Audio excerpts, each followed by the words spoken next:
Okie dokie. Macy and I have officially titled this segment At Homes with Geopolitics, featuring Cynthia Chung from the Rising Tide Foundation. This is to basically all of our Albertan Calgarians out there because recently, about a month ago, actually, just over, I think a week over, on June 6th, to commemorate D-Day, there was an unveiling of a Winston Churchill statue downtown Calgary. Now, me and Macy, our whole clan, through the works of you and Matthew, understand that Winston Churchill is not exactly a figure to be dedicating a whole bronze statue for, especially when you could use the bronze for future like electronic, projects. So that's just me. And me and Macy are also politically involved. So we know people that are involved in, for example, there is a Sir Winston Churchill Society in Calgary. And not only are we aware of those figures, but even some of the political figures, our own premier, um, looks at Winston Churchill as something to be applauded and maybe idealized is no, it's not too strong of a word because there's a whole society designated towards him in Calgary. So there's definitely some idealization going on there. And both me and Macy thought it would be a great idea to have you on since we've listened to so many of your podcasts. Of course, you're going to link more things than I could explain because I haven't done the same deep dive that you have. And I haven't been fortunate enough to read your book yet, The Black Sun of Which the Empire Never Sets. That's actually going to be our next book reading. After we finish Master and His Emissary, we're going to go through your book. Really? Yes, yes, and I am absolutely stoked because I've been doing a lot of Gladio podcasts from you recently, so it's in my zeitgeist, and I really want to get it in. Oh, what an honor. Yes, no, we just have to do it justice. But in the meantime, to kickstart this thing, we will have Macy read the Calgary Herald thing so you can soak in the lovely propaganda that us fellow Calgarians have been toted. Can you guys see that? Yep. Oh, awesome. Okay. Favoritism. All right, then I guess I can get started. I'm gonna zoom in. Okay. Sir Winston Churchill statue unveiled in downtown Calgary. Churchill, who died in 1965, was a longtime British parliamentarian who twice served as the UK's Prime Minister. A statue depicting Second World War leader Sir Winston Churchill now stands larger than life, much like the man himself, outside of the provincial government's Calgary offices. Officials unveiled a 3-meter tall bronze statue of Churchill, the British wartime prime minister who led the United Kingdom through the Second World War, outside downtown Calgary's McDougall Centre on Thursday.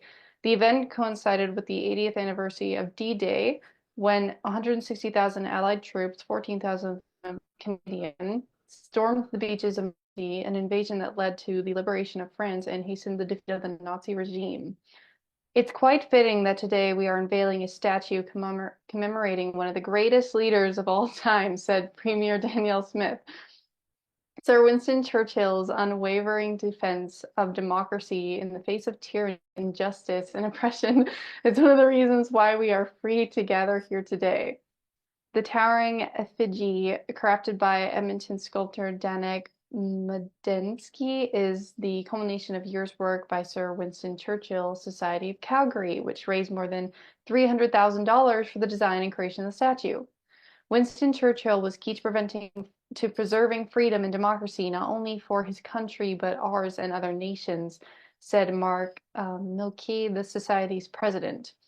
Churchill, who died in 1965, was a longtime British parliamentarian who twice served as the UK's Prime Minister. Remembered for his rousing speeches and leadership, he was a key figure in the Allies' effort to dismantle the Nazi regime that had threatened Europe during the Second World War. Churchill's great-grandson, Randolph Churchill III, traveled from the UK for the statue's unveiling. Randolph spoke of his great-grandfather's love for Canada, and more specifically for Alberta, cultivated during a week-long visit to the province in 1929. My great-grandfather absolutely adored his trips to the oil fields and particularly out to Banff, which he captured in all the dazzling light and color that I enjoyed there yesterday, said Randolph of Churchill's famous paintings of the Rocky Mountains. Former Alberta Premier Jason Kenney is a member of the local Churchill Society and was a proponent of the project during his time in office. He said the sculpture faces southwest toward the oil fields of Turner Valley and the eastern slopes of the Rockies, in part to honor Churchill's 1929 visit. Churchill personifies the fight for freedom against tyranny, said Kenney. A lot of cities around the world have Churchill monuments that remember this. The greatest champion of parliamentary democracy, and Calgary deserves the same. And then we have protesters decry statue. A small group of protesters emerged as officials removed the tarp for the sculpture. They raised signs emblazoned with quotes from the former British Prime Minister, highlighting some problematic sentiments from a man they say was more controversial than the day's speeches had recognized.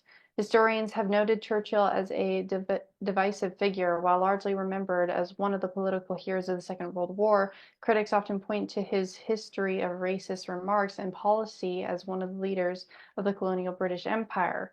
We don't think there should be a celebratory statue to this extremely controversial political figure, said protester William Gillies. This is 2024. Everything we put on these signs, these disgusting racist quotes, are things that are verifiable, incitable things that Winston Churchill said. Randolph said the demonstration Thursday was simply part of the debate. Actually, I would say that the people who've come with their message today have debated with dignity, he said. Going on. Kennedy admitted Churchill was a product of his time and made mistakes, but without him, oh, sorry, Kenny. I don't know if I said Kennedy or not. Kenny admitted Churchill was a product of his time and made mistakes, but without him, the Nazi terror likely would have gone on for years, if not decades longer. Well, while he disagreed with the protesters' message, claiming the quotes were presented without context and uttered in some cases more than 100 years ago, Kenny acknowledged their right to be there. They've got freedom of speech, something that Churchill fought for, and I think he'd be happy to see people free to openly criticize him, said Kenny. But I think it's important that we also remember the greatness of the man and his achievements. So I can stop that there. Oh my gosh. Oof, that's annoying. Um, yeah, so I don't know if did you guys want to share some of your thoughts first, since you live in Calgary? Did you want to maybe share some of like what your perceptions are of what this is, and the fact too like that the statue clearly has a connection with the oil fields of Calgary, and clearly this is something that Alberta is proud about, because this is what has allowed it to be an actual economy in Canada compared to most of the rest of Canada.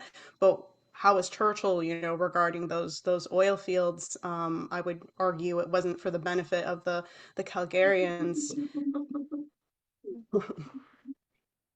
I love how Or I can saucy. or I can maybe share a few quotes actually, because just you reading that article made me think of some important things to maybe share with the audience in terms of some quotes from Churchill, because I think that there's a real problem also when we look at people. Clearly, everyone is flawed, even our best leaders are flawed, they're human. But how do you judge flaws that are so serious of a flaw that it is an issue with that person's legacy and what that person actually stood for, versus a flaw that is a more forgivable thing? Because obviously, you wouldn't expect a leader to make absolutely no mistakes and be absolutely perfect. But I find that, this is a kind of lazy form of reasoning, that if you want to call someone a hero, they better be, representing something that ultimately is a heroic, legacy, and foreign policy and domestic policy and so forth. And I think that Churchill absolutely didn't represent any of those things. And I think that the stories of his role in India are probably the most atrocious, to the point that his speeches in Parliament that were calling for the starvation of millions of Indians, he was even booed and heckled within the British Parliament, right? Like this was very extreme and radical, considered radical even for his time. So it wasn't even like, oh, Churchill's a man of his time, and this is how everybody thought. This was already considered monstrous what he was saying. And recently, The Guardian too had an article talking about how, because the famines in India, there's this the apologists, because there's so many apologists for Churchill. They love to keep making excuses for why Churchill messes up left, right, and center. The famines in India were totally attributed to Churchill's policies, and even The Guardian said that this was the case, because for the longest time they were saying that it was due to drought, because it's true. There are many countries in Asia were suffering from famines due to drought. Also, there's always an economic policy as well behind that. But, drought does make it really difficult. And India had a long history of famines from drought. And so they were trying to blame the Bengal famine on drought. And the data is in, and we know that the drought was not, there's no excuse for the weather phenomena for the Bengal famine. And even The Guardian has an article out. I don't remember the title, but I have it in my book, where they're saying that it's most definitely from Churchill's policies. Maybe I'll share a quote that I think very much encapsulates how Churchill viewed the rest of the world in relationship to the British Empire, which he never wavered on. He was always very consistent on this view. And we can also then talk about how that would relate to other countries, including Canada and Calgarians.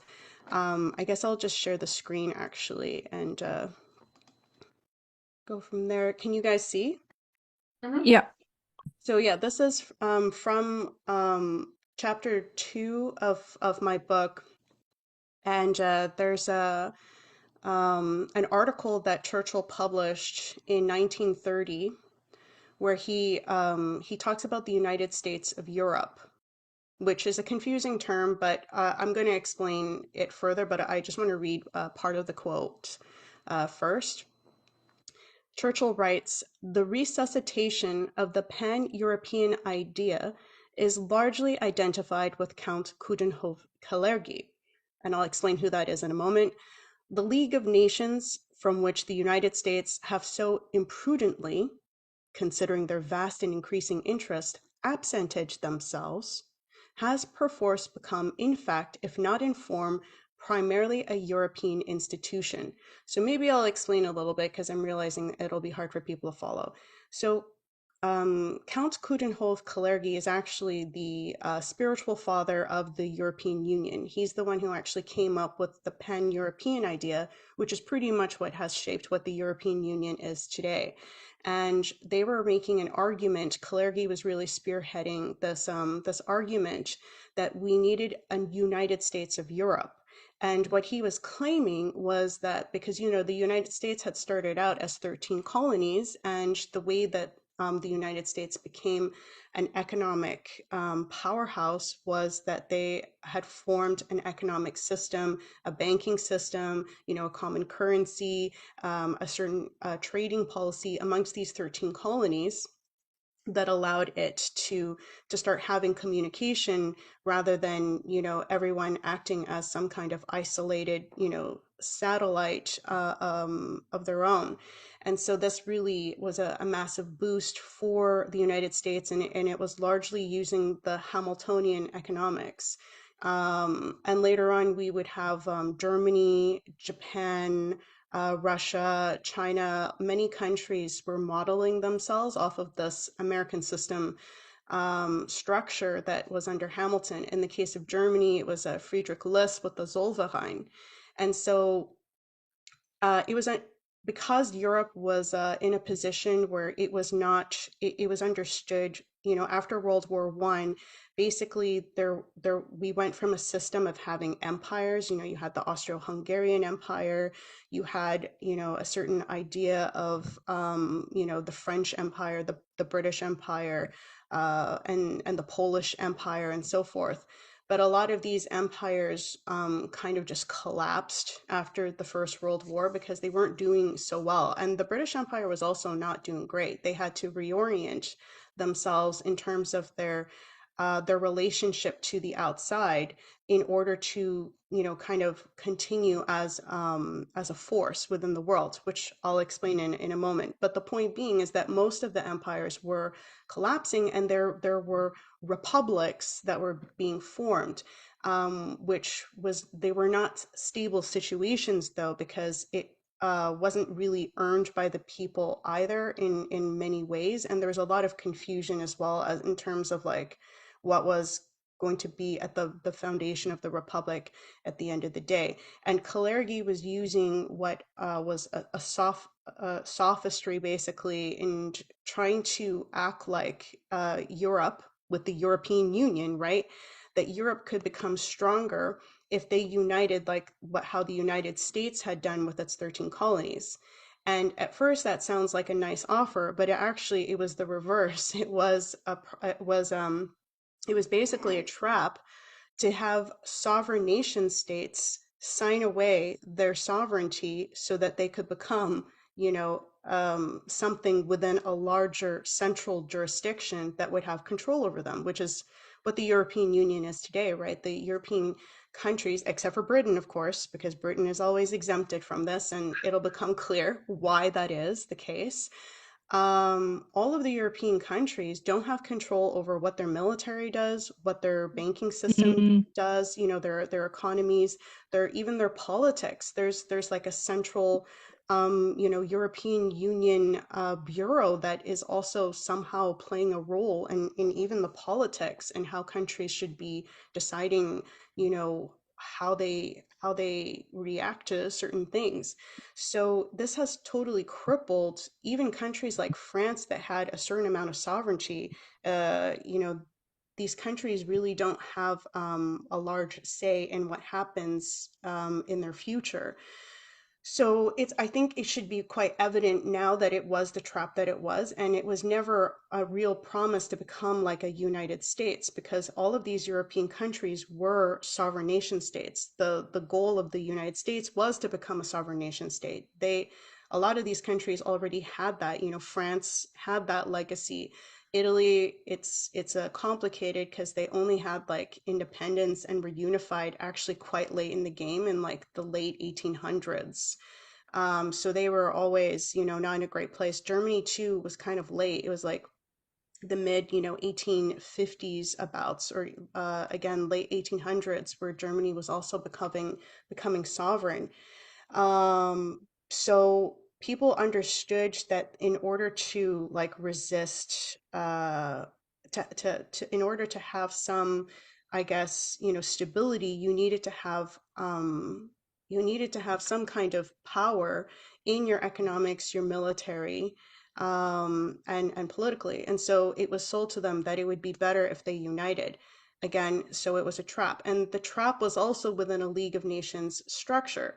So the League of Nations that Churchill is always talking about, and the way that because there's a lot of like controlled opposition stuff too. People pretend that they don't like each other and stuff like that. I guarantee you that you can tell whether someone is truthful or not. Like a Bertrand Russell will constantly, change what side he's playing on. He's always, though, or H.G. Wells, they're always consistently, though, backing a League of Nations orientation. Um, So these kinds of people, they will never criticize the League of Nations construct. And the League of Nations was basically the concept of a return to empire, but it's a lie. They say a League of Nations. It's not. It's a return to empire. Kalergi, had his romance with reviving the Austro-Hungarian Empire. His family comes from, that, that he views himself as a sort of representation of the aristocracy of that empire. but it's basically, about 6 or 7 empires of the world. So you'd have like, Austro-Hungary, you'd have like the French Empire, you'd have the German-Austrian, maybe like fitting outside of the Austro-Hungarian, and the Japanese, and then the American Empire. The American Empire was vital to go along with this because America was such a powerhouse. And so you'd have so many empires, and then everyone else would be basically a plantation, a satrapy of these empires. But even Churchill will make clear in this quote that even amongst all of these empires, the British Empire will always be above all the rest. So I'll continue reading the quote. Count Coudenhove-Kalergi proposes to concentrate European forces, interests, and sentiments in a single branch which, if it grew, would become the trunk itself, and thus acquire obvious predominance. For how mighty Europe is but for its divisions! Let Russia slide back, as Count Kalergi proposes, and as it already so largely a fact, into Asia. Let the British Empire, excluded in his plan, realize its own world spread ideal. So again, British Empire is excluded, always to be above everything else. Even so, the mass of Europe, once united, once federalized or partially federalized, once continentally self-conscious, Europe with its African and Asiatic possessions and plantations would constitute an organism beyond compare. By the way, Mussolini was also for this plan. Kalergi, in his several autobiographies, is very openly pro-fascist. And Kalergi had already written openly about his pro-fascist stance before 1930. And Churchill is clearly promoting Kalergi as the poster representation of what will be the European idea. That's not a coincidence. And I'll just read the second part of the quote. I'll read what I have here. I don't actually remember what I wrote, but notice that the concept of a European Union and a British Empire, aka the British Commonwealth of Nations, have no means of existing and supporting its demanded standard of living without its African and Asiatic possessions and plantations. So much for the democracy for everybody, right? As its economic support base. This is a fact that remains just as true today. Churchill has also made clear that within this League of Nations vision for the world, the British Empire is a sort of free agent, left to realize its own world spread ideal. So Churchill continues, and then I'll have us talk about this. The attitude of Great Britain toward European unification or federal links would, in the first instance, be determined by her dominant conception of a united British Empire. Every step that tends to make Europe more prosperous and more peaceful is conducive to British interests. But even this compulsive conception must be reconciled with other forms of British interest. The policy of Canning has endowed us with holdings and connections in South America, and notably the Argentine, which, although in no way affecting the sovereignty of independent states, are of solid and durable importance to us. The scheme of a British Empire, economically self-conscious, a commercial unit, even perhaps a fiscal unit, can never be widely expressed in exclusive terms. Here, then, is an aspect of the British Empire which the people of the United States would do well to study. Because again, he says, at the beginning that the United States has bowed out of this idea of the United States of Europe because Kalergi had visited the United States and he was trying to have Franklin Roosevelt, back up this League of Nations plan, and Roosevelt refused to even meet with him. So it was a clear refusal from the United States to back it up, and they were going to still go ahead, but clearly that was a big setback for them. So Churchill is complaining about this. And this is why they had to get rid of him. Yeah, yeah. For those who don't know, Roosevelt died 2 weeks before the United Nations conference. I know that he had a lot of ailments and stuff, but I still think that timing was a little bit too convenient. So Churchill goes on to say, the king's dominions circle the globe. We can never lend ourselves to any antagonism, however unlikely or remote, economic or warlike, between continents or hemispheres. We belong to no single continent, but to all. He's talking about the British Empire right now. We belong to no single continent, but to all. That's why they will have special status compared to the rest of the empires, because unlike all the other empires, they belong to every, according to them anyway, right? They belong to every continent, not to one hemisphere, but to both, as well as to the New World as to the Old. It, meaning Britain, is a great American power. It is the Australasian power. It is one of the greatest Asiatic powers. It is the leading African power. Great Britain herself has for centuries been the proved and accepted champion of European freedom. She is the center and head of the British Commonwealth of Nations. And what he means by this is basically the world empire. So, yes, I would say that's him in a nutshell. And then maybe we can talk afterwards about Gladio, and that's the dirty secret that a lot of people don't know about. Well, like to me, it seems like Churchill's very much a fan of Kalergi's, European Union idea, and then that's reflected as the League of Nations. But it also now this like might be a punch in the face to some people, like to us, it's not, but it's also it ties in very well into, I guess, World War II and what was going on in terms of the British Empire kind of actually funding the Nazi movement and Hitler and all that. And almost like even like the different, I guess, little dictators around that were wanting their own little piece of the pie kind of thing with even like the Spanish one with Franco and then Hitler, and then on top of that, just and like Trotsky and all that. So it's just all these little branches, right? And then it's like, okay, so you can have this, but the British Empire, now we get to stay on top of all of that though.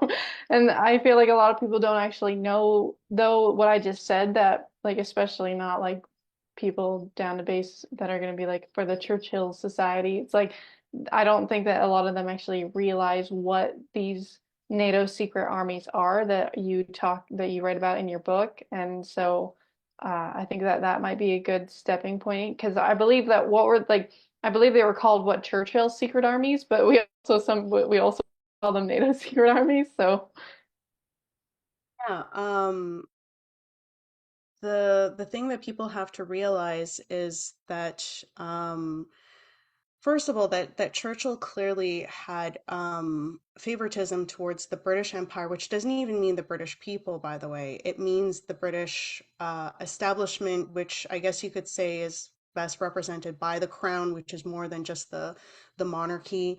And you have the whole East India company legacy, which is a continuation that never ended. It's still something that exists today. The City of London is also a really big center point. I mean, it's still the thing that it controls by far the majority of world finance. I think that it's lately, being challenged a bit more from Asia, but for the longest time that was it. And so it was kind of silly, I would say, like the whole like attacking the bankers, especially the Jewish bankers, for the World War II thing, which is still something ongoing right now, as if like the Jewish bankers are everything. And it's like, why does no one ever talk about the City of London, which has existed for like hundreds and hundreds and hundreds of years? You said the same Um, thing with Panama, right? When they were coming out saying with Brett Weinstein's interview, they were pinning it on China. Look at these Chinese camps that are in Panama crossing the canal. And then you were like, okay, however, what about the fact that it's also been the center for Operation Gladio, for like decades beforehand? Yeah, like the Chinese, there's no proof that the Chinese are doing anything other than actual construction, which is bridges and highways, which, Brett Weinstein even had an issue with that. How dare they? Because then people are going to be able to travel more easily, and it's all about getting into the United States, let alone this idea of like, hey, maybe other countries deserve to have highways and roads because that's also very important for transportation. That's also what China is doing for Africa. Is there some kind of crazy conspiracy to build, bridges and highways and trains in Africa as well for like some kind of, invasion of Europe? It's ridiculous. And again, there's no historical account of China ever trying to do this. There's no proof. It's all hearsay and gossip. Whereas you have the history of Operation Condor in South America, and yet Panama acted as the central area for Operation Condor operations. They have a computer system as well, which I forgot the acronym for it, but I have an article on this on my Substack Through a Glass Darkly. But yeah, it was like the actual like Skynet, like from Terminator concept. Like they actually had that for Central and South America, where all of these death squads were being trained by Green Berets in Panama and elsewhere, but Panama was a real headquarters for this. And then they were being sent to Central and South America, and they were able to communicate with each other and have all of this coordination through the Panama Computer Central Command. And, there was all of this black budget for creating parallel states, which means, you have like your own, police stations, you have your own prisons, you have your own um, uh, type of black market and things like this, but it's gotten so bad that it's now kind of like, out in the open. But even what's her name? I'm really bad with remembering names, but again, her book was cited in my article on Panama that people can read on my Substack. But she was saying, they have separate cemeteries as well for the kind of murders that were happening. And this isn't like a conspiracy theory, like the Pinochet's Chile. Everyone knows that there was like mass murders that were going on, that people were being dragged out of their houses in the middle of the night, kind of thing. This is a continuation off of what happened in Germany and in Italy. And it's not a coincidence that it sounds so eerily the same, because it is the same system. And so yeah, Churchill, there's this thing called Operation Unthinkable, which Churchill put into motion after Roosevelt died. And the World War II was still going on, but it was known at that point that Germany and Japan were not going to win. Like it was just a matter of time. They were like, stalling, and that they were going to lose the war. And so Churchill lost no time. It was maybe about 6 months before the official ending of the war. He drafted Operation Unthinkable, which was to have two scenarios for the end of the war, which was that either the Soviet Union was going to invade Western Europe, or if it wasn't going to invade Western Europe, that you would still have, these the there was also the idea of whether to invade the Soviet Union as well. I don't know if I said that weirdly. Um, yeah, if the Soviet Union was going to invade Western Europe, or if they were going to invade the Soviet Union right away. That was like the debate. So they decided, I mean, obviously, because that would have been freaking insane. Can you imagine to try to invade the Soviet Union right after World War II when they had over 20 million people die? And not only this, okay, the Russians clearly were the reason why World War II was won, and it's insane that in Europe they're even trying to ice out the mention of Russia. They don't want to say V Day anymore, whatever. They want to say Europe Day. I'm sorry, but fuck you guys. No, yeah, I listened to I think both me and Macy, Matt did a The Ugly Truth About D-Day little presentation with Gordon, and I didn't know to I knew a little bit, but to the extent about what Russia did, because the war was like from like 1939 to 1945, right?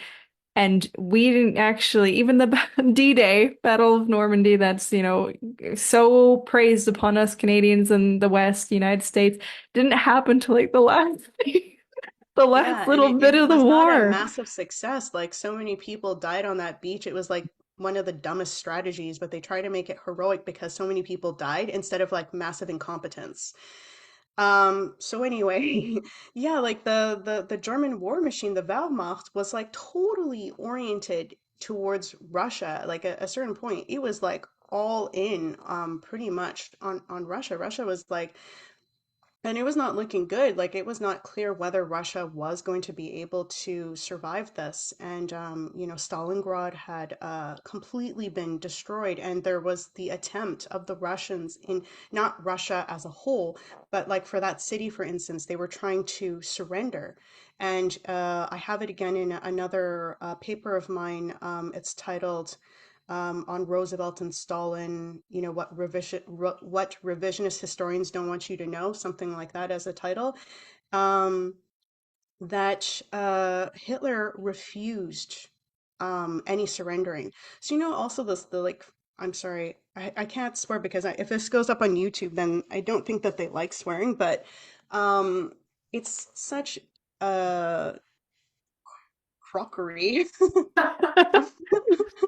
that they say these things, and then they say, oh, but this like unconditional surrender, that Roosevelt was asking for unconditional surrender by the Germans and the Japanese. It's like, yeah, damn straight that he was asking that. They needed to surrender because there needed to be people who went to prison for war crimes after what happened. Like, what the heck? Why would you want those people to continue having massive influence within those countries as if that wasn't going to be a huge problem? Well, yeah, And then that's what Putin said on the Tucker interview when he gave him that history lesson, as everybody keeps calling it. He was saying, you don't understand. There are still repercussions from everything that happened. We're still fighting off. And I thought it was a bit exaggerated when because I hadn't done all of your podcasts and interviews on the the fact that what you say, the Nazis didn't really lose the war. That very fact, he's like, we're still combating fascism in, Ukraine and all these things because of what happened and the fact that Germany did get to Ukraine, they had to take it back. It's like, so even that, I thought it was exaggerated, but it really isn't. Putin said, I'm still struggling trying to deal with that cultural implication from what happened. yeah, yeah. And Roosevelt died again before the end of World War II, so he couldn't oversee the Nuremberg trials. There was a lot of dirty dealings that happened after Roosevelt died, that was in favor of basically turning Nazis and fascists. I mean, they're the same thing for me pretty much. There's not much difference, but whatever will differentiate them. Um, that a lot of these people were overnight former Nazis, former fascists that were then brought right back into the Western intelligence apparatus. And that's like one big thing is the NATO Central Command, that was like, overseeing the Central and Eastern European affairs, because I mean that was still the battleground with the Soviet Union. And people have to understand that, of course, the Soviet Union was regarding this as a threat because World War II was clearly meant to destroy them, and there was all of these Western backers that were in support of this. People have to be reminded that it's even called this officially, that the first like 6 months or so of the war is called a phony war. And Hitler had been allowed to take over the Czech military. Alex Krainer has written, a good article, series of articles on this. He also gave a class for Rising Tide for people who want to check it out. Just, write Alex Krainer Rising Tide, where the Czech military was pretty much given to Hitler by the British, and they also gave like millions of dollars from the Czech bank to Hitler. That was the Bank of England who somehow was able to do that. This is all officially recognized. This isn't, debated. Um, and the German war machine, even though Germany was still quite powerful as a military industry, the Czech military being incorporated within the German war machine was a massive boost. It like made because at the beginning, Russia and France were seriously thinking of aligning actually against the Hitler war machine. And, after all of these plays by Burton, somehow, France gets, because, France is a little bit mixed up because you have a lot of Catholic fascists that were in France. That's why you had the Vichy government and all this. So anyway, all of this stuff is happening on the eastern side, and it's only when Hitler pretty much walks into France and then you have the Vichy government. Like there wasn't much of a fight, like an official fight. You had later on the Resistance, but that was like an underground fight against when you had a French fascist government, right? The France didn't really resist it, and for like 6 months of the beginning of the war, there was nothing done until Hitler did that. And then Britain, was saying like, okay, we'll start to do something, but there's a lot of foot dragging about this. And again, I write about that in that article on Roosevelt and Stalin. And so the German machine is pretty much mostly because you can see there's a total different treatment for the Western countries. In France, it was clear he wasn't trying to slaughter a whole bunch of French people and put them in concentration camps. Is a completely different idea for what was the plan for Western Europe versus Eastern Europe, which is a bunch of Slavs, and continuing on to Russia. And Russia has a big history with Eastern Europe, whether people like it or not. And the Polish were actually a really horrible, oppressive empire that nobody ever talks about. The Polish were actually extremely brutal, and it doesn't sound like a very friendly empire at all. And that was actually what Bandera was, what radicalized sections like Bandera in Ukraine was because they had lived under the Polish Empire. They were treated as subhuman. But that was because, there was a weird, Galicia had like a weird, relationship with Poland and then later Austro-Hungary. But it was Poland that they were upset with. So it was never like Russia that caused that problem. So I find that that's also really never talked about. But it was because of Roosevelt sending resources to Stalin. So every month, and I have the stats on the Roosevelt Stalin article.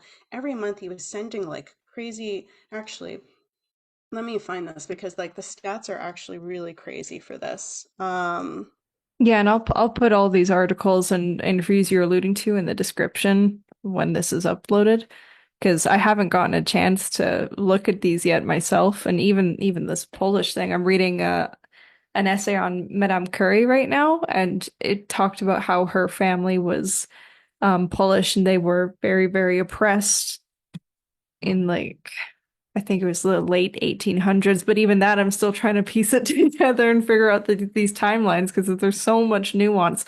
And I think that's what you were alluding to at the very beginning of this is that nobody should really be treated as such as if they are something above reality. People they had, like you said, everybody has flaws. There's always this nuance, even the British Empire, and that's the one Admire thing. like yeah, there's no problem in admiring someone, but worshiping is always very dangerous. Yeah. Yes, yeah, there's the difference between religion and then faith. Religion is you get that's when the dogma starts to creep in.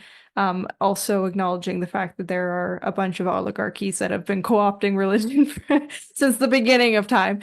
But it's just takes that little step and understanding the brain and how that one step is how you end up falling into the holes of the oligarchy and then the us versus them because you go to worship and then you make an ideology around this person. But understanding the nuance of what you said, you and Matthew always talk about the two versions of every country. Even in Britain, Mhm. I didn't know at the beginning when I started your guys' work that there was a Britain civil war and there's a revolution that people in Britain were trying to push back against this the City of London oligarchy that's been there since God knows how long. It's like even they were trying to push back, and this happens in every country. There's always the deep state and people trying to, it's the everyday civilian trying to push back against it because they know it's wrong. So, and just from keeping that nuance in mind, even for, Mhm. Yeah, it's been about 500 years for the City of London at least, but there are even things before that that existed hundreds of years before. So it's something that's been around for a long time. And again, like people have to realize that sometimes the things that you're hating on, it's because you're hearing it all the time on your podcast or whatever. And if you don't know enough, you're not going to be able to question how to get out of that box that is clearly being built for you to stay in, because it doesn't make sense to talk about the conspiracies that people are talking about without bringing the City of London in, which throws a huge wrench into how they're understanding how anything works, including these old secret societies and all of this sort of stuff. And I just want to read that quote very quickly too. So Roosevelt's Lend-Lease program was a major factor in Russia's salvation.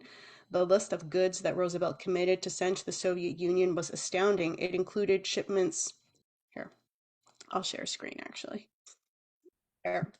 So yeah, it's where the highlights are. So Roosevelt's Lend-Lease program was a major factor in Russia's salvation. The list of goods that Roosevelt committed to send to the Soviet Union was astounding. It included shipments every month of 400 planes, 500 tanks, 5,000 cars, 10,000 trucks, and huge quantities of anti-tank guns, anti-aircraft guns, diesel generators, field telephones, radios, motorcycles, wheat, flour, sugar, 200,000 pairs of boots, 500,000 pairs of surgical gloves, and 15,000 amputation saws. By the end of October 1941, ships were carrying 100 bombers, 100 fighter planes, 166 tanks, all with spare parts and ammunition, plus 5,500 trucks. And he wanted to send actual naval ships too, but there was a huge he didn't have control over everything, even though he did have control over quite a bit. As president of the United States, there was a block for him to send ships, because that was going to be a really big threat to the British Empire if the Soviet Union was going to get a bunch of ships, and it was also going to be able to them to defend themselves against Japan, right? That statistic comes from Susan Butler's book, Roosevelt and Stalin, A Portrait of Friendship, something like that, if not the exact title, very close to that title. And that was the other thing, right? So Russia beat the Nazis. The Nazis were totally, as Russia does, they did that for Napoleon too, by the way. Many, wannabe world emperors have, tried to make the trip to Russia, and it never ends well for them. But this was a really close one, and if Roosevelt hadn't sent those resources, I think that the Soviet Union possibly would have fallen.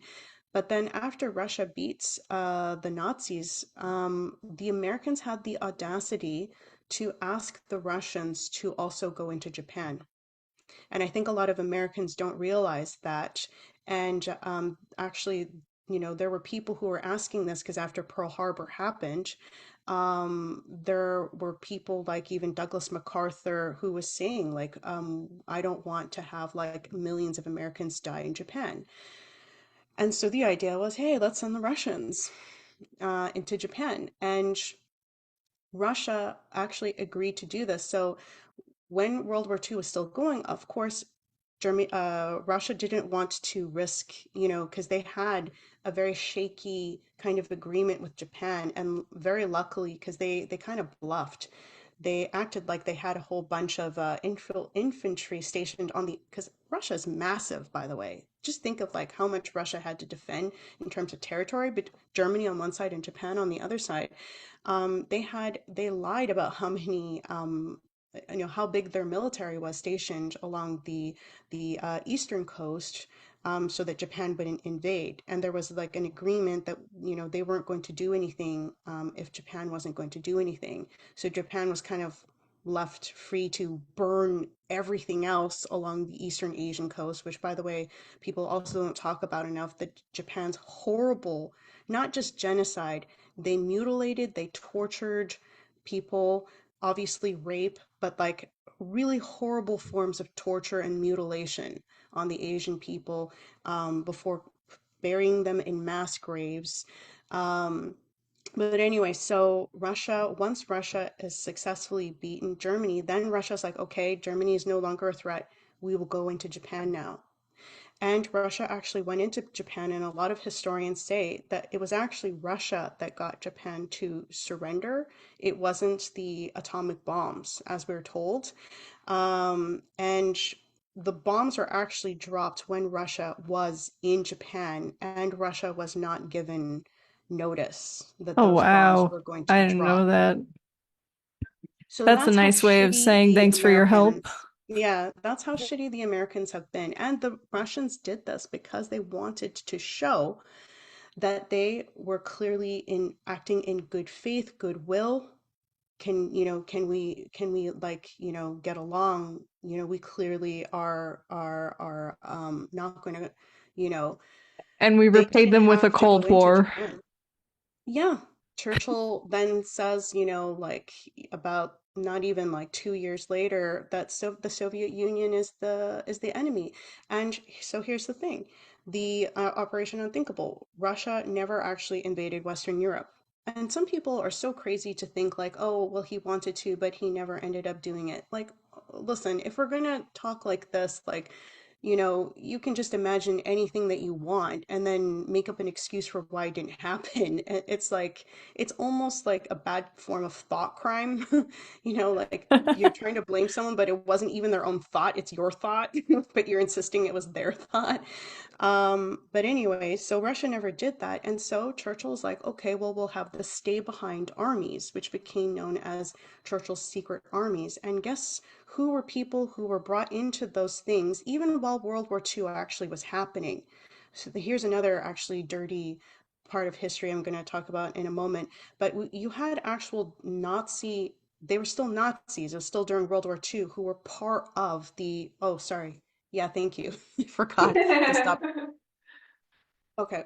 Um, yeah, so you had actual Nazis. Again, I have it in my book that the particular name of the Nazi group that was part of the Churchill units, because they were already being organized while World War II was like near the end of World War II. Because again, they knew that World War II was going to work out for the Allies, that the Germany and Japan was going to lose, and Operation Unthinkable was brought in at the very end of World War II, but like there was still about 4 months left or more. And so you had actual freaking Nazis who were part of these stay behind armies under Churchill.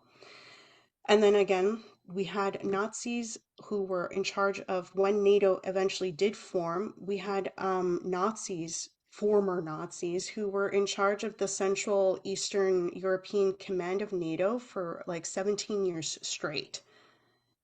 All former Nazis. It's like about 8 or 9 people. There might be even, more than that than I'm aware of, but at least for that, time frame, for about 16 or 17 years straight, you have about eight or so, all former Nazis. There's no one who has not been a Nazi in between those commanders. And it was clear why, because the Nazis hated the Slavs and they wanted them in position for that section of the world overseeing under NATO.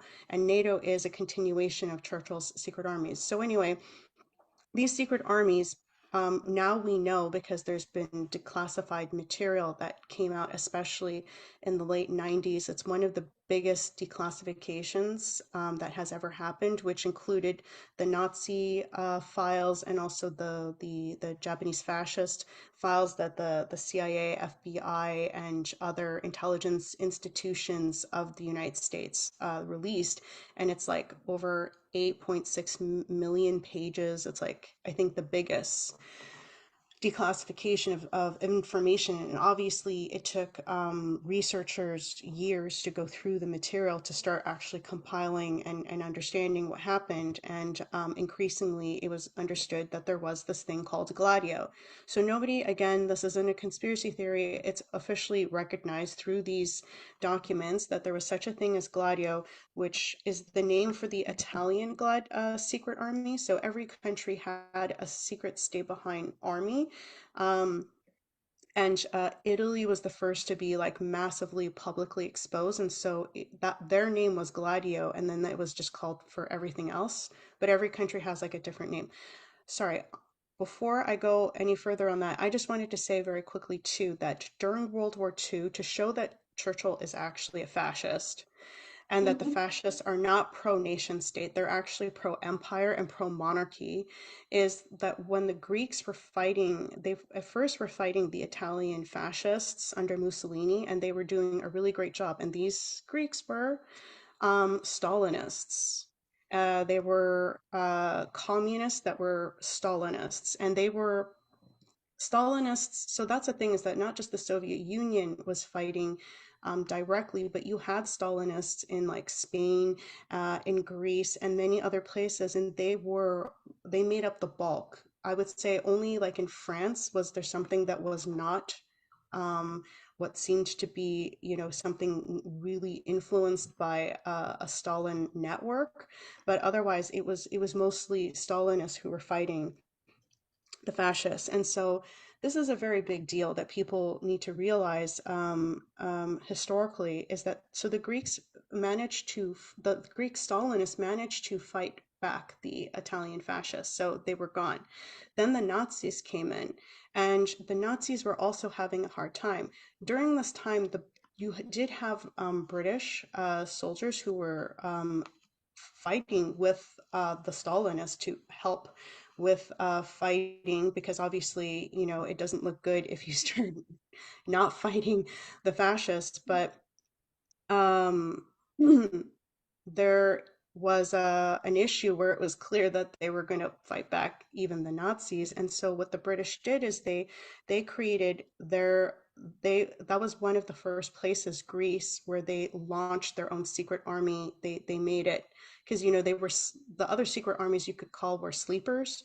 The secret army in Greece was activated, and it was officially not a British army, right? It's kind of like how things work today too, in Syria and this sort of thing. Like you have these fronts that are acting for Anglo-American interests because they were trained by them, they were funded by them and everything, but people don't associate it as an Anglo-American entity. So that's what this unit was in Greece, and they were fighting the Stalinists, and so that was the British unit. But even they were having a hard time with the Stalinists. So then guess what happens? The Americans are asked to come in, and that, by this time it's the World War II is over. So this was Mhm. all starting during World War II, and Churchill. There's even documents. Again, it's in chapter 6 or so, the Gladio chapter in my book, where Churchill is even saying like we really cannot have this get out that we are involved in fighting the Stalinists, who are Mm. pretty much fighting the Nazis and the Italian fascists, and that he was again always pro installing a monarchy. By the way, Mussolini too was not against the idea, of an emperor. Hitler was also not against the idea of being an emperor. There was always a pro monarchy way of organizing when they were going into these countries where they totally gutted the resistance. They always wanted to put in place a monarchy, and this king was known to be pro-fascist too. I forgot his name, but again, all this information you can find in the Gladio chapter, which is actually for free on my Substack if people want to read it. So what happens is this fight continues after World War II is over. It's still happening, and I think most of the world is like not properly aware of what's going on in Greece. And so the Americans are asked to come in under Truman, and this was the first country that the United States went in, and like as a kind of like a foreign invasion type thing. It wasn't, a kind of justified situation like World War II. And they napalmed them. They napalmed the Greek people just in general, and they bombed them so badly that like Greece was kind of like totally hollowed out. Hmm.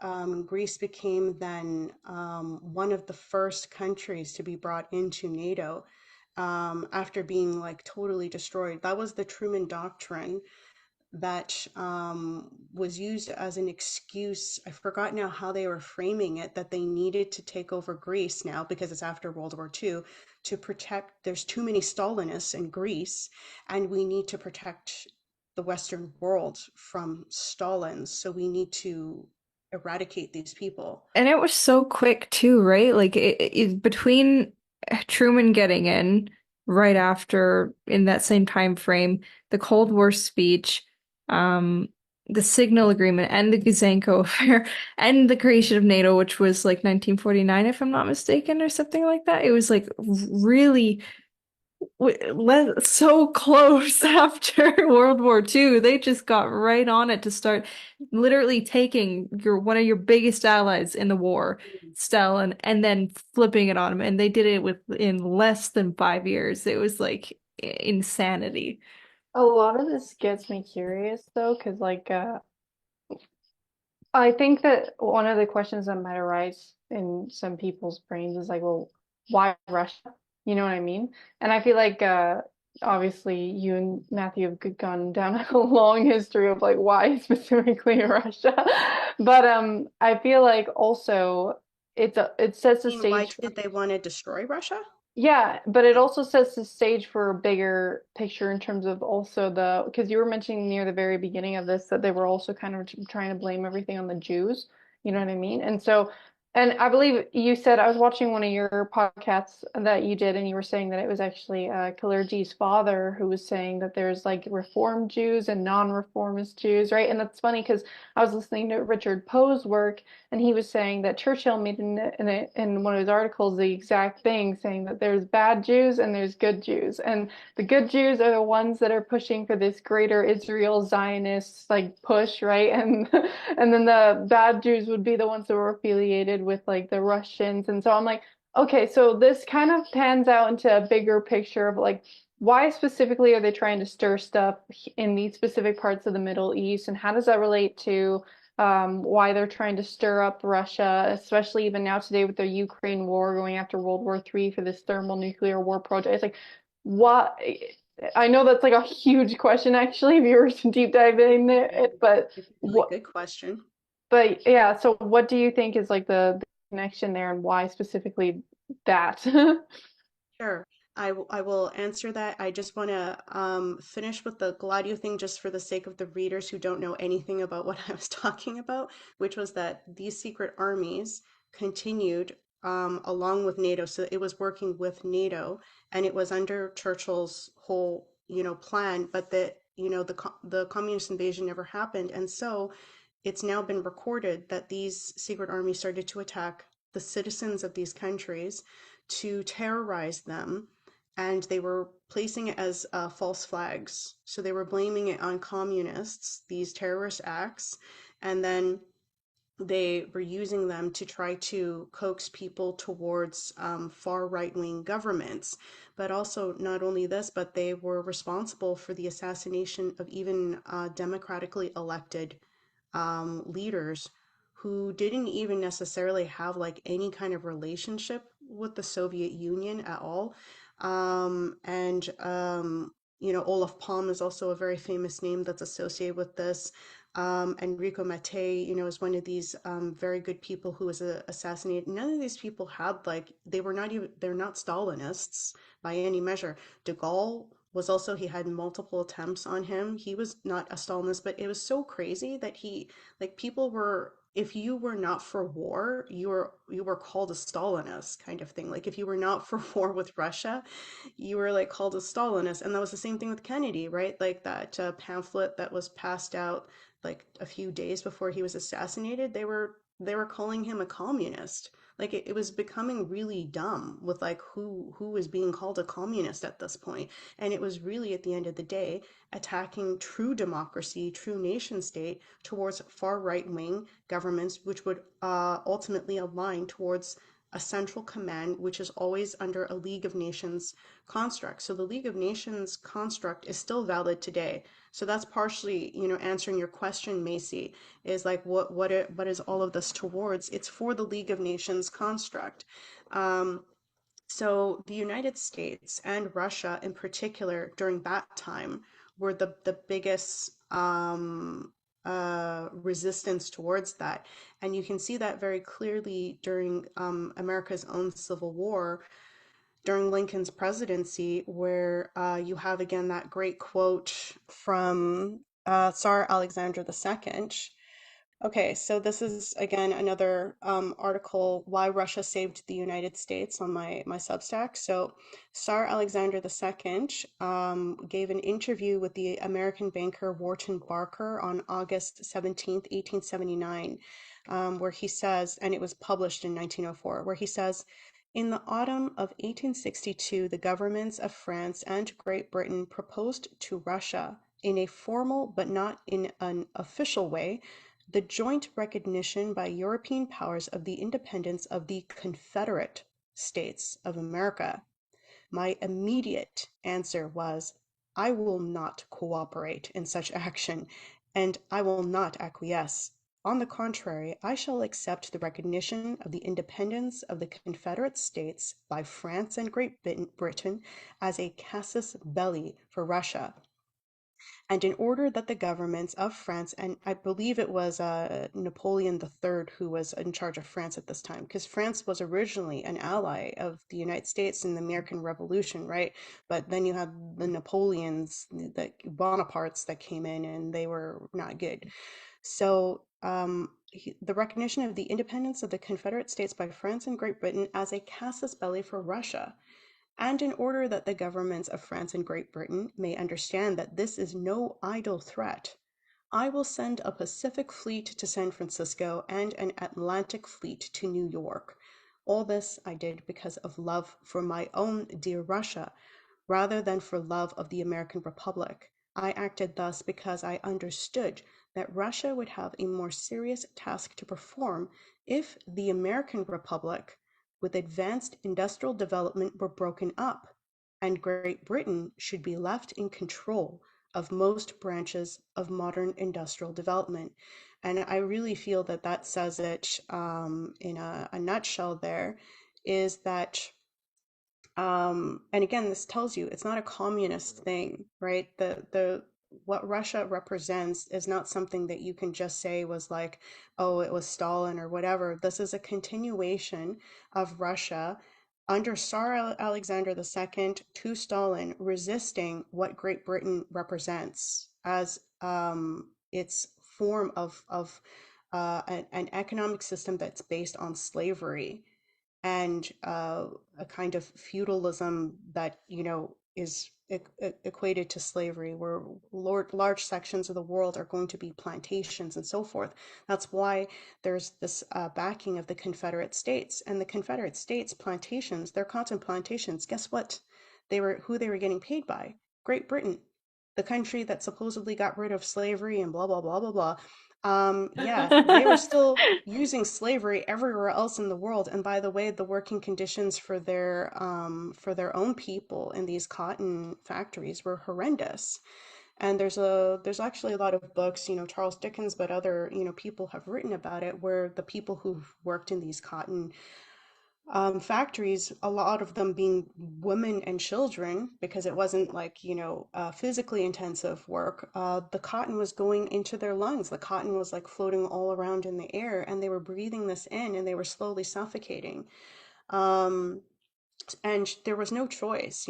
They couldn't choose to work another job if they could. Like if you were born in this one district, then you would live your whole life in that district in that squalor, and you would go work at that one factory that's by where you live, and that was your life. So for me, that's not, that's pretty close to a slave's life, if you ask me. sure, they had to voluntarily go or starve to death. Those were the choices. Um, and then the Uh, other, Can I just add something to that yeah. actually? So Mhm. just like to piece together a bit of a like big picture aspect to this, I kind of go like me and my family, we do a lot of work on like the hemisphere dynamic of things, and that's why even on the channel you'll see we have our little book discussions there. But one of the things that we know is that without much context, this might not make much sense, but hopefully it'll like dampen your taste palette, right? Which is that we say the left hemisphere likes to assume that everybody thinks the way I think, right?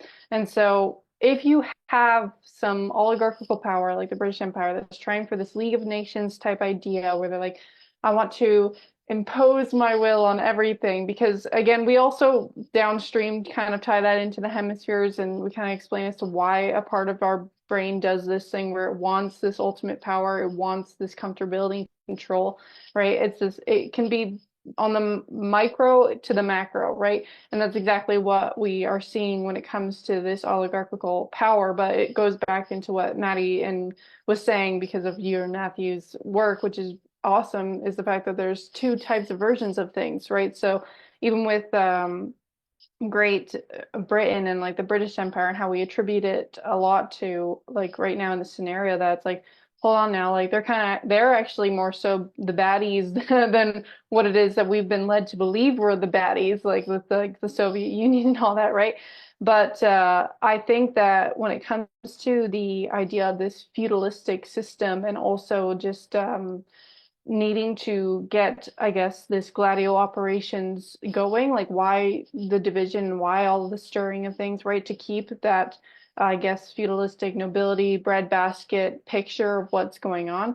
I think it's not just because a lot of people can attribute it to, well, it's for money. And that's very true.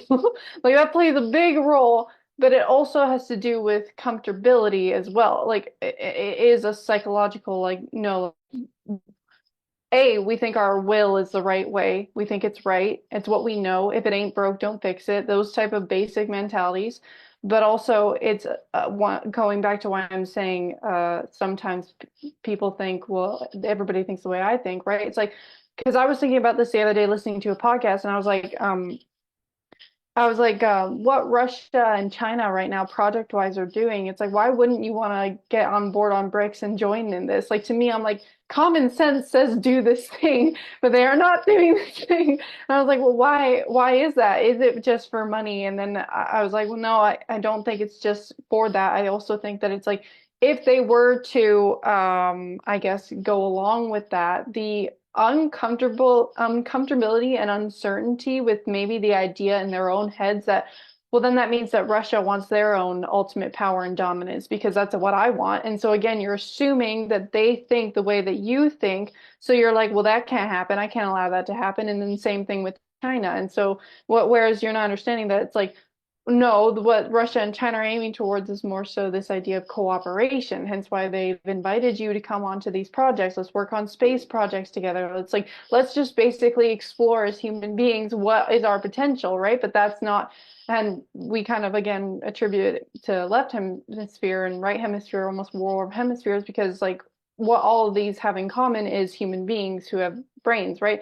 So we're like, well, I almost go like Russia and China are kind of acting like the right hemisphere ping, and they're going like, hey, now let's consider other people. Let's do like the thing that's good for all humanity. And then the British oligarchy, or again, because I don't want to necessarily always be like British pumping, but I want to, because like there's again two versions of everything. So there's also deep states within Russia, within Germany, and within France, and it takes two to tango type thing. So it's like, yes, was it them having an infiltrative like way to infiltrate these different countries? Was it primarily a lot because of the British Empire and all that? Yes.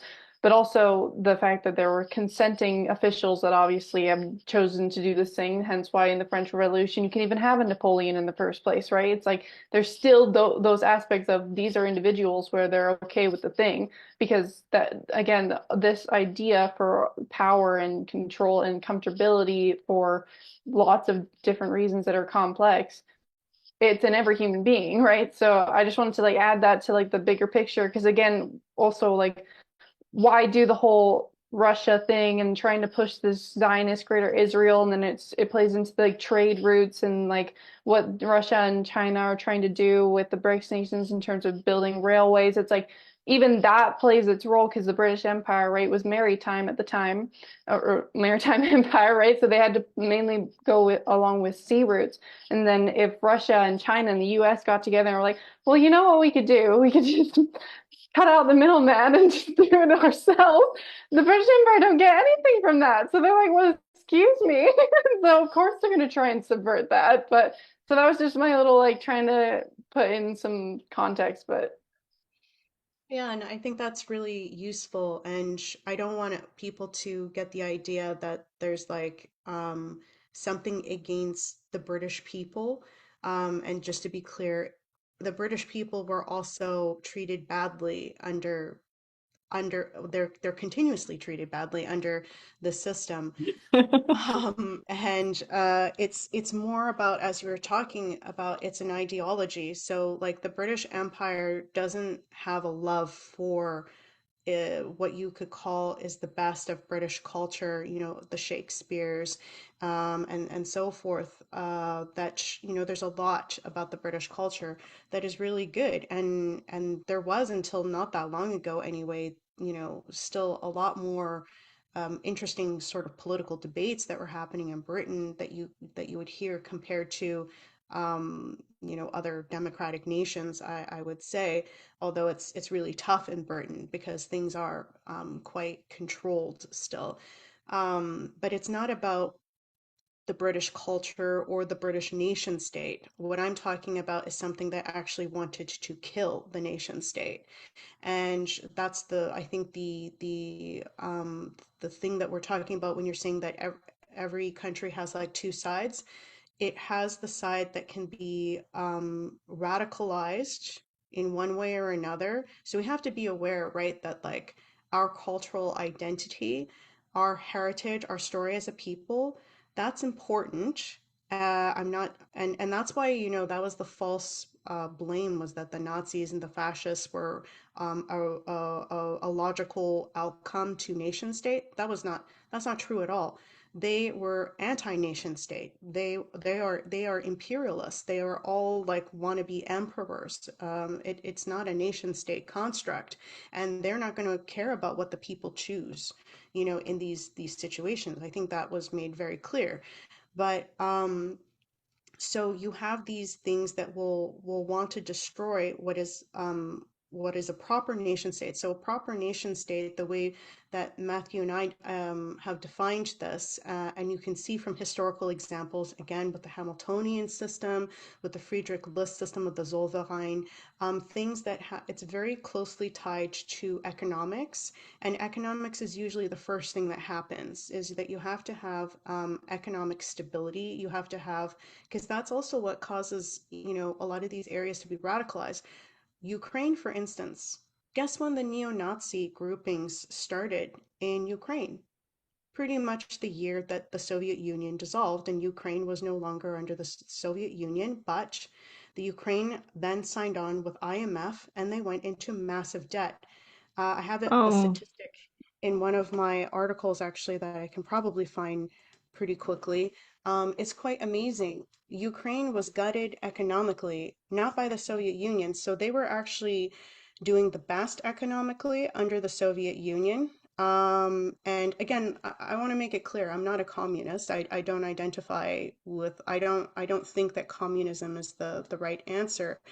However, we can't look at the reality of economic statistics and just, try to claim that things didn't, happen that did happen. yeah, I like So what Gerald said in his Mary Shelley presentation. He's in the Q&A. He's like, I'm not a fan of isms. I don't care what ism it is. I don't like it. It's like, fair enough, dude. It's what all those labels, it's like communism, fascism, you name it. It's like you're just putting a very blatant label on something that is far more complicated. yeah, And usually, especially with like a term like communism, there's so many different groupings that have called themselves communist, like including Trotskyists, that it's like it doesn't represent one specific thing. Yeah. And for me, the term fascism is often misused nowadays. Like I tend to use it for people who really identified as fascists, like the Italian fascist during World War II, the Japanese fascist. Like this is a label that they use, but I try not to use it, for other things unless, it's very blatant. But yeah, so for Ukraine used to be among the richest countries in Eastern Europe, known as the breadbasket of Europe. However, this economic fact is harder and harder to come by since Ukraine was part of the USSR. In other words, people don't want to admit this because it was under the Soviet Union. Mm. When their economy was at its peak, a most inconvenient truth. It is for this reason that you will be hard pressed to find any GDP graph of Ukraine that begins earlier than 1991, the date of Wow. their independence, their so called independence. They were Mm. never really independent. By the way, Ukraine is another country that was never really a country. I think a lot of Westerners, they don't really understand that a lot of the Eastern countries never really were allowed to become countries. Like I said, during World War One, you had all of these countries like republics or nation states in name that formed, but they were never actually independent enough to not be pressured by other entities that kind of took control of how their country functioned. And Ukraine's one of those examples. So from 1991 to 1997, Ukraine lost 60% of their GDP and suffered five-digit inflation rates. Who was Ukraine Wow. beholden to during this massive recession that has never really ended for Ukrainians? The International Monetary Fund. So Ooh. again, this was the time where you had a whole bunch of neo-Nazi groups that started to come about, and there was a lot of work by the CIA. Again, this was part of the declassification material in the late 90s, that the CIA was involved in Ukraine for several decades, using Mykola Lebedь, I guess you can say the lieutenant of Stepan Bandera, so identified as a Nazi, and they were using him through the Operation Aerodynamic to radicalize Ukrainians to try to continue what was a revisionist history of their people. It's not even a true history. And this history, it's shown like it's only being talked about in the 20th century. There's nothing backing it up before then. It's like this writer from the 20th century that starts the whole thing, the whole ball rolling, and this idea of like, the trident now of Volodymyr the Great is now somehow, a representation of what they are, kind of thing in terms of them as an Übermenschen, race. They talk about inferior races, it's I anyway. Um so that's like we have the one side that is basically anti-human, that looks at most people as something to enslave, and you can have it in different forms of systems, but they ultimately will agree overall. It will overall become something that will become imperialistic. So even, something that calls itself anarchism, for instance, Bertrand Russell calls himself Right. an anarchist, at least at one point. He calls himself many things throughout his career, Mm. but he was pro League of Nations when he wrote his book that was pro anarchy, and that was talking about Bakunin and all of these other people. Which, by the way, people need to realize that Bakunin and Trotsky were the really, in my opinion, the worst communists, but those are the communists that tend to be like given a little bit more of like, and Trotsky, it's clear that through, oh, I'm forgetting his name now, um, James Burnham Mhm. was the father. James Burnham was the lieutenant of Trotsky in the United States, and he worked for the OSSR and the CIA. He was, totally pumping the Truman Doctrine, where they napalmed the Greek Stalinists The father of because how dare they fight the neo-conservatism, right? Nazis and the Italian fascists. And then he was the spiritual father of the neoconservative movement. And a lot of people like don't talk about this enough of like how, you know, it's so ironic that you have like this whole communist hate on, and like the neoconservatives are like are very clearly a shaping of that. You know, when Pelosi went to visit Taiwan just a few years ago, it was deranged. You had like the Democrats and the Republicans who were all agreeing with each other and patting each other on the back. And I think that that should have really told people where these people really stand at the end of the day. And that's what you see. You see all of these groupings that apparently represent different things, but at the end of the day, they'll all agree on who to burn. How convenient. Uh, and they're ultimately all for the same system. And the people who are higher up in the grouping, they will understand that you will always get like dupes who will be romantics, whether they be Nazis or communist or whatnot. But the there is an alignment that is always going to be an anti-human sort of imperialistic construct versus something that it is pro-human and wants to use, you know, economic development for the welfare of others. And this isn't like a pipe dream. It's happened historically. We have historical examples of this. So these people who are blackpilled and try to deny this ever happened, it happened many times, and there was sabotage. So you have to understand what sabotaged it. Otherwise, you're going to be fighting blindly in the dark. And so for me, I find that the best way for anyone to understand where a country or where a proposition is coming from is what is the economic policy of that proposition. Because you can see from the economic policy if it's an honest offer, if it's an honest proposal, if you can understand how a proper economy works, then you will know that this is a good thing. And you know, people need to realize there is something philosophically viable about the idea of win-win cooperation rather than, you know, burn the village to save the village or Mm. divide and conquer. That's perpetual war. That's eternal war. That doesn't bring you peace. That brings you eternal war. And these people identify with that idea. Trotsky didn't come up with that on his own. Trotsky had his handlers. He also was working for the same people as Mussolini and Hitler. Um, so that's what people have to understand, is that there is actually something genuine that's happening in the world. And, you know, we saw it too with de Gaulle and Kennedy. These were also really good examples of people who are working for that same idea of like what you're bringing up now with the Belt and Road Initiative. And now China has clearly like wavered a whole bunch of debt from these African countries. And Right. they've pretty much handed over one of the main rails. I forgot which one now.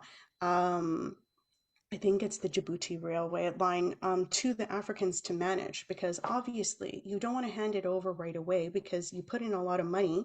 You want to make sure that everyone's properly trained, sufficiently trained to deal with it on their own.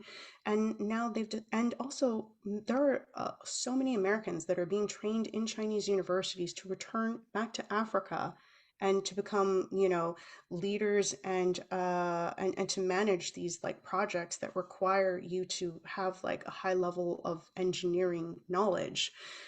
So that's what China has done now. It's very provable. IMF, World Bank loans, those have existed for a much longer time, and it's very clear, you know, where that led. And also the fact that City of London is responsible for capital flight, all types of looting from these African countries, on top of asking for enormous interest rates, and then telling the African countries what they can use that borrowed money for. They can't even decide what they want to use the money for. That's why they don't have an electrical grid right now. They don't Mm. have roads right now. It was China that's like now offering these clearly basic things for the African people. And the whole Sri Lanka thing too. You break down the debt of Sri Lanka, and you see that the debt for China is I think I can probably find the graph for that really quickly.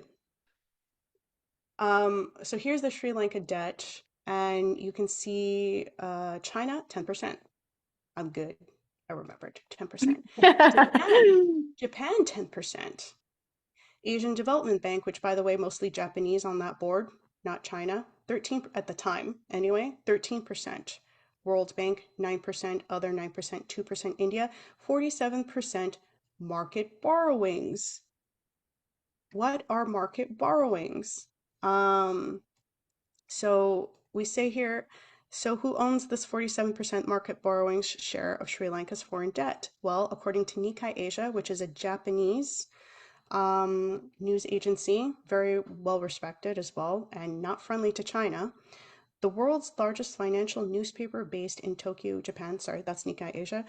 By the end of 2020, a year into Gotabaya's term, the country's foreign debt was 38.6 billion, accounting for 47.6% of the central government's total debt, according to the IMF. International sovereign bonds made up the largest share at 14 billion, followed by 8.8 billion in loans from multilateral lenders and 6.2 billion in bilateral debts. The top 20 international sovereign bond holders, so that make up the market borrowings, include BlackRock, Allianz, UBS, HSBC, JP Morgan Chase, and Prudential, according to Advocata Institute, a Colombo-based think tank. Oh, how interesting.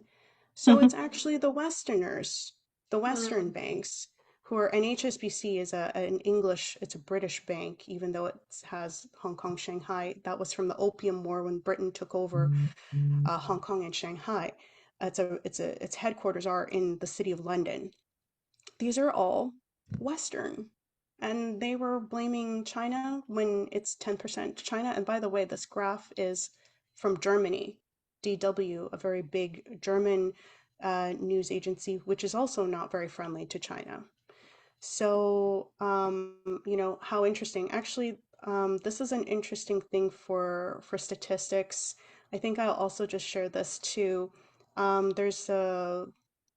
There's the Jubilee Debt Campaign, which was talking about how, if we wanted to really be serious about African welfare and not just use it to just blame China for its apparent, desire to be a hegemonic ruler, you can see the percentages here. China owns 24%, IMF and World Bank 20%, Paris Club 10%, private sector 32%, and then multilateral institutions 15%.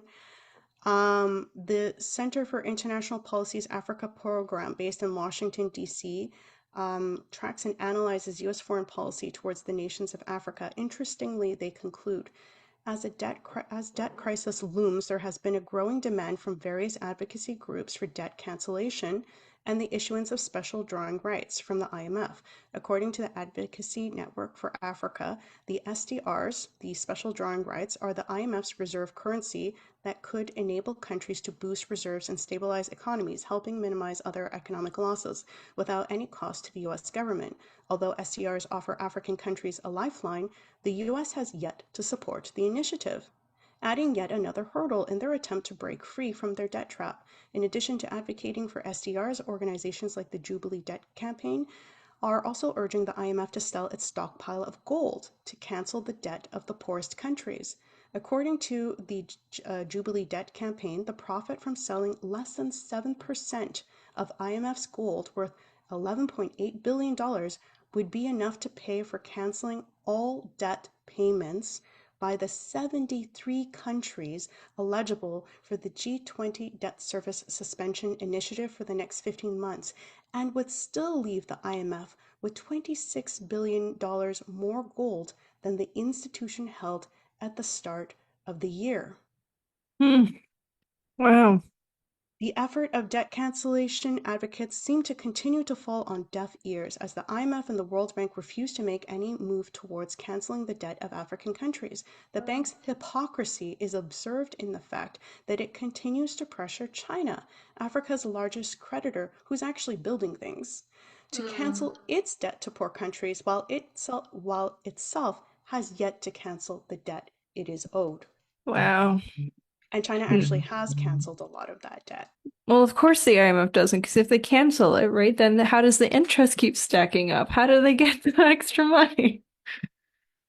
Yeah, I think at this point though, like that whole attack on China, it's the outcome is out now. We see that the things have been built. And by the way, that's one of the reasons why China has been very closed off in Panama, is because there's been a lot of terrorist attacks for these areas where they're building these projects. And now West Africa is one of the, coincidence, I think not, the biggest hot zone for terrorist attacks, because there is work with Russia and China in trying to stabilize the area, and the African countries are saying no to the old, colonial noose that was like around their neck, and they're, starting to make decisions and want to build projects that have not received the okay from the West. Even Germany, when Biden was elected, Germany made a deal with China on hydrocarbons, and Biden had the nerve to say to the German minister, even, how dare you make this decision with China before I was fully in office, and ask for my take on it. Like, that's even for Germany. Imagine how these other countries are treated. Anyway. No, that just comes right back to that whole League of Nations thing you were talking about. Like that's the ideology and that's partly why, if not the main reason why, we thought doing this podcast would be a good idea because, you know, even Alberta struggles with the whole, now that we know where Canada stands as a country, or as a vassal state for the British anyway.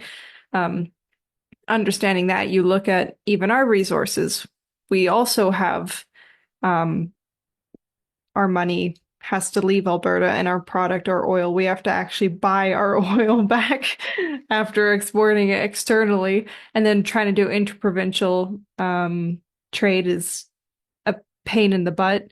And then even countries like Quebec, in order for them to receive the payments that we do, equalization and crap like that, in order for them to get their payments, like what Africa's going through, it's like they get money under terms and conditions. Quebec can't invest into their oil products in their same fields because then they would be making too much revenue and then they wouldn't qualify for the payments. So it's like all these terms and conditions, and it's, even though it's on this global scale and people, it's like, it's not what's happening in Africa, what's happening in Germany, it doesn't really affect. It's like, actually, it does. It's happening here, it's happening locally. And so when I see a statue of Winston Churchill, who did the Signal Agreement and the secret armies, and then what he did in India, all of these global empirical actions, and it happens in my backyard, and then people that we're very active in politically trying to help Alberta get out of a rut, and then that happens, and I go, what do we do about this? And the best thing to do is to talk about it, because that's the passion. I am passionate about Alberta. I'm passionate about Calgary, and I'm passionate about geopolitics. Thank you, Cynthia, for giving that to me. So talking about it and asking you to come on and have this conversation with me and my sister is, um, it's easy. It's easy and hopefully helpful going towards the future, because this is the cultural war that we're aiming for. Something that I want to add, just like, because I feel like we're lingering towards a close. But I wanted to say that, like, I really would encourage people who are listening, whenever year that happens to be, because I'm also thinking that way, but not to get caught in the whole dividing, don't be one of the pawns that gets caught in the divide and conquer strategy.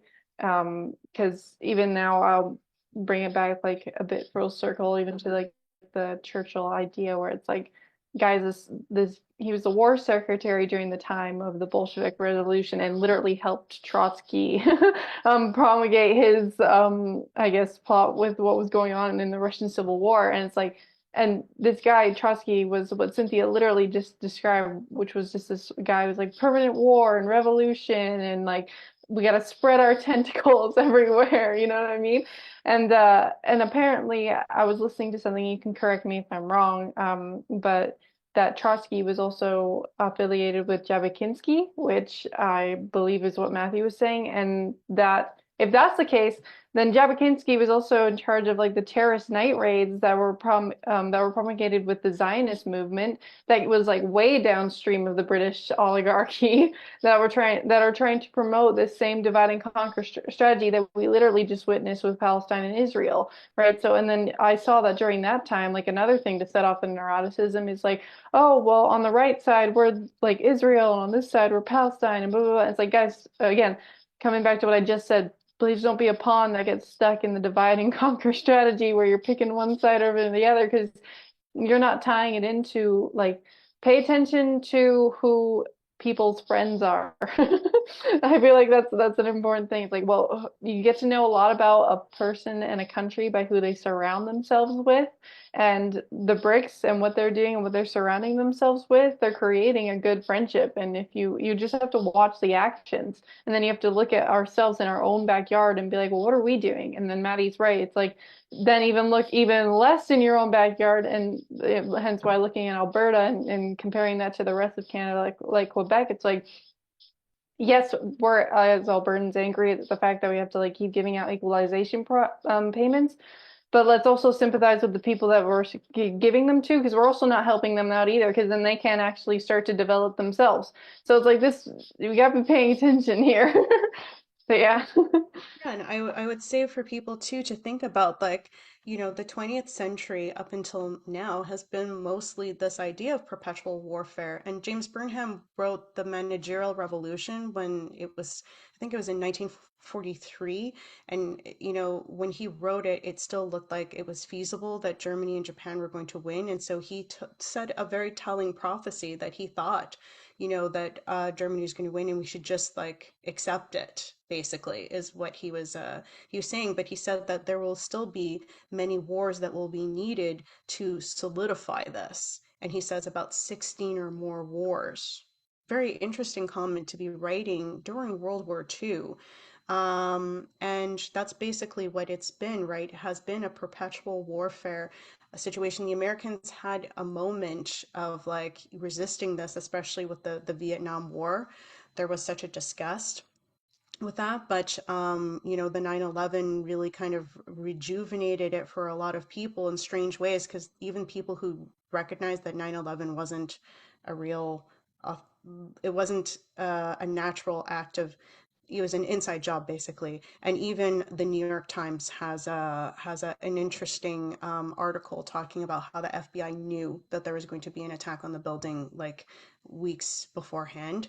And obviously there was a lot of help. The radars had to all be shut down, and very convenient timing for all of this to happen. But that when that happened, we got back onto that path of perpetual war, and this war on terror was ironically the war of terror that we're in, and nobody is benefiting from this. You have to ask yourself: is your country better off now?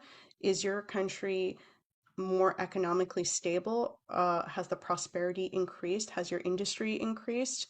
Why is it? Why do you think that so much of your money is going into a military machine that is just making things worse? Like, do you think we made things better in Iraq compared to Saddam Hussein? And it's worse. We made it worse by what we did by going into Iraq. And there at the time there was still like a lot more pushback. These soldiers had cameras on like their helmets. There was so much footage of like what these soldiers were actually doing when they were going into people's homes and terrorizing them. It was really messed up. Um, so we have to realize that, we are burning the village, and it's not to save the village, it's to just burn the village. And we're burning everything, including our own villages in this process. We are being burned by it.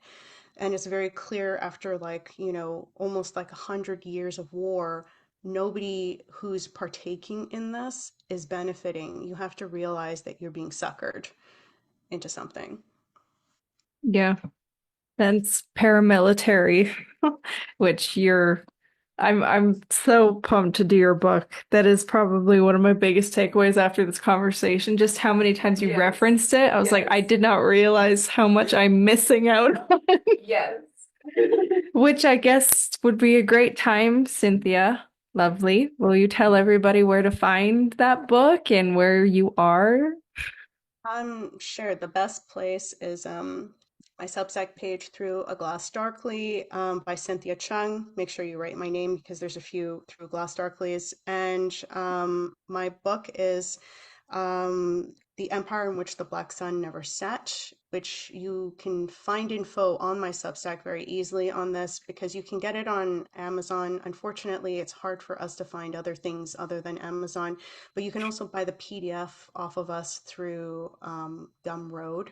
Or if you do a subscription, an annual subscription to my Substack, I also send it to people personally by email as well. And don't forget the Rising Tide Foundation.net website, which is something that I co-founded with my husband. It's a non-profit and it goes through a lot of cultural, historical stuff. We have weekly lectures by presenters, a different presenter every week. Madison's going to do one in a few weeks, and hopefully Macy will do one. It was a real pleasure talking to you guys. For sure. Well, Maddie, just like say thank you and whatever. Cynthia, thank you and whatever. Great, we'll end it like that. We literally will end it like that.